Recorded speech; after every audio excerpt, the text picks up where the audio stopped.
কদিন পর পর এই 50 টাকা রিচার্জ না করে একেবারে একটু বেশি রিচার্জ করে নিতে তো পারিস। এত টাকা নেই গো। আরে তুই তো রিপোর্টার, শুনেছি তো রিপোর্টারদের অনেক টাকা। আমি হলাম খুচরো রিপোর্টার, হাফ রিপোর্টারও না। ফুল রিপোর্টার হওয়া তো ঢের দেরি।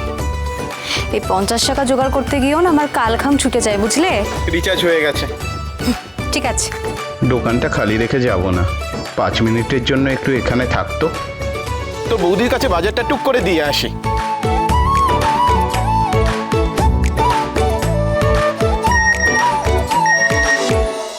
অর্ণবদা মেসেজ করছে। কালকে কথাটা বলা হলো না সরোজিনী? তোমাকে ফোন করেছিলাম, অনেকবার ফোনে পাওয়া যাচ্ছে না। আজ সকালে কলকাতা যাব কলেজ স্ট্রিট থেকে বই কিনতে। যাবে আমার সাথে?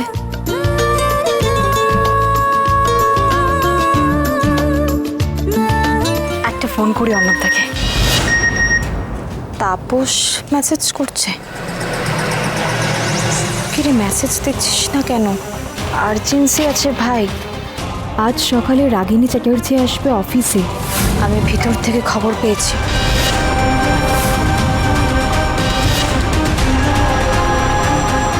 সেদিন ওনার অনুষ্ঠানে আমাদের যে সাংবাদিক প্রেজেন্ট ছিল তাকেই নাকি সে ইন্টারভিউ দেবে। তুই এসে ওনাকে জানা তুই সেই সাংবাদিক। মিস করিস না, এটাই একটা অপরচুনিটি। তাড়াতাড়ি আসিস। আজ বর্ধমান রাজকুঞ্জতে একটা গানের অনুষ্ঠান আছে। ওই অনুষ্ঠানের আড়ালে দামি অ্যান্টিক জিনিসপত্র, হাতির দাঁত এসব পাচার করা হবে। রাগিনী চ্যাটার্জিকে সামনে থেকে দেখলে? হ্যাঁ স্যার, কিন্তু আপনি আমাকে ওনার... ভালো করে দেখেছো তো সব কিছু? হ্যাঁ স্যার, কিন্তু আর কাকে কাকে দেখলে সরোজিনী?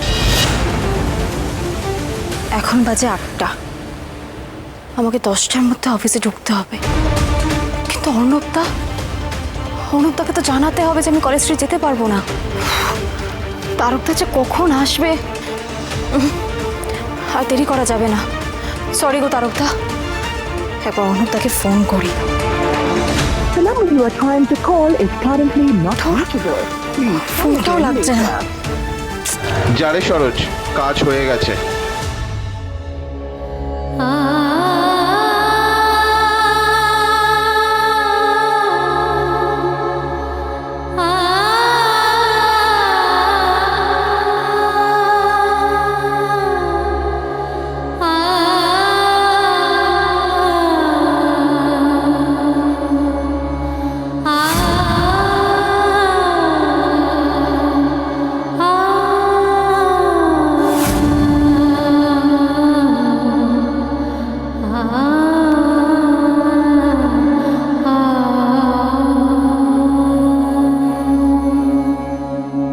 দিনে দিনে বৌদির গলাটা যা খোলতাই হচ্ছে না।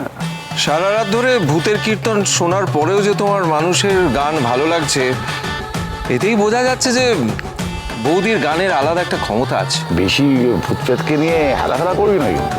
কখন এসে শ্যুট করে একটা ঘাটটা টুক করে মোটকে দেবে না, এবং ঠিক করে হ্যান্ডেল করতে হয়, না হলে এদিক থেকে ওদিক কত কম গান শোন। বুলেট সরোজিনী সোম থেকে রবি প্রতিদিন বিকেল 5:30টায় স্টার জলসায় ও জিও হটস্টারে।